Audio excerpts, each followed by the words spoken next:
This is gonna be a fun time getting this deer out of here. I'm way down in this creek bottom.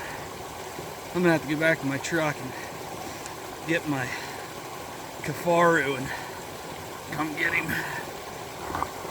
Here he is.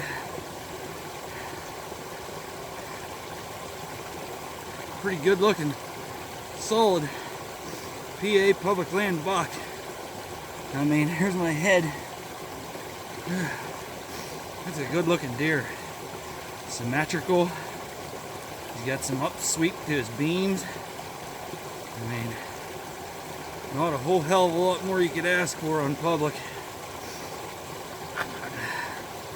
I was just getting ready to think about getting down and start checking my trail cams.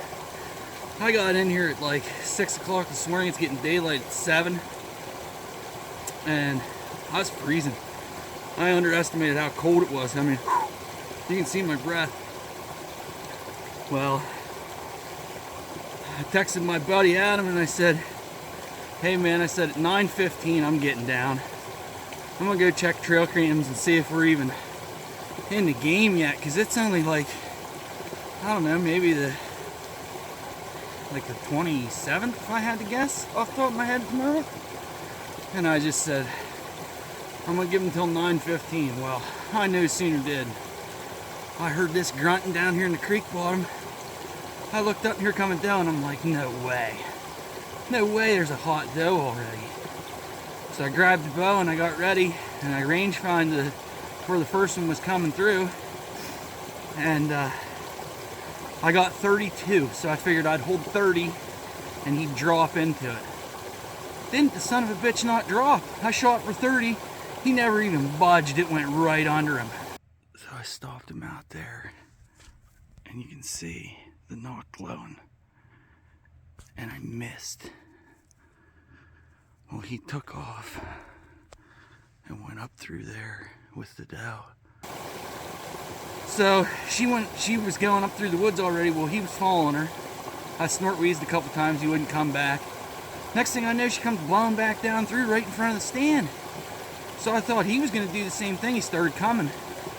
Well, he hit my entry path and he was smelling around and he wasn't too bothered by anything. So I thought, well, maybe he's going to come behind the stand or maybe he will eventually come out front. What I didn't know was this buck here was coming, because I was watching the one behind me that I had missed. And as soon as he tore off up over the ridge, and I'm like, oh man, I definitely blew it missing that one. So I turned around and I hung the bow back up. The bow wasn't on the hanger 10 seconds and I heard a grunt.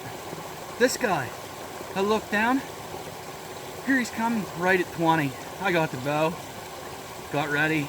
As soon as I could see where he was going to step in somewhere, I had a clear shot. I stopped him and drilled him. I hit him right here, right behind the front leg. Well, now the work begins. Go pick up the tree stand, back up to the truck, get the pack, come back down in here and start quartering.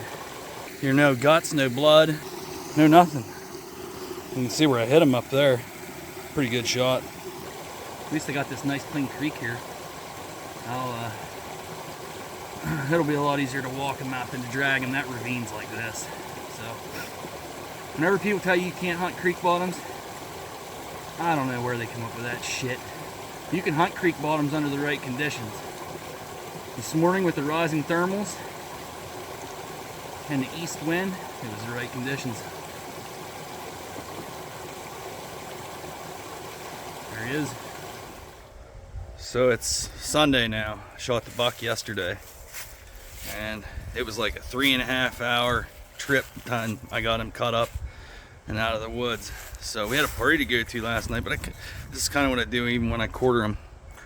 And when I don't have a big rush. But I brought him home in the game bags. Let me switch the camera here. Got him in this cooler. Now I put ice on the bottom, and then I dropped a garbage bag in there, and then I put the quarters down inside the bags. See them down in there in the game bags? And then I put the ice on top, and I opened the drain. That way it'll stay cold, but it won't get wet.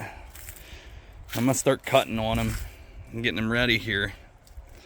I got the tenderloin bag out right now, but I brought out my vacuum sealer, my tub that I make, like, do any kind of meat processing with, whether that's making bologna or whatever. And then I took a box and I made myself a garbage can. I'm just cutting all the silver skin off, and then I'll probably make this into one or two. A lot of people want to slice that, you know, they want to slice it real thin. I like to cut it whole and then cook it and then slice it after it's cooked. If you slice it after it's cooked, you get a lot more chance for it to be like that medium on the inside that you want venison. You don't want venison cooked well. It gets tough, it tastes weird. So if you cook the whole piece instead of cooking it in quote unquote steaks, it just comes out better overall. I'm gonna work on this tenderloin, then I'm gonna do the other one. I might get into the shoulders or the hindquarters today, I might not. I'm gonna cut a couple roasts out of those, and I'm gonna basically grind the rest and show you guys how to make deer bologna.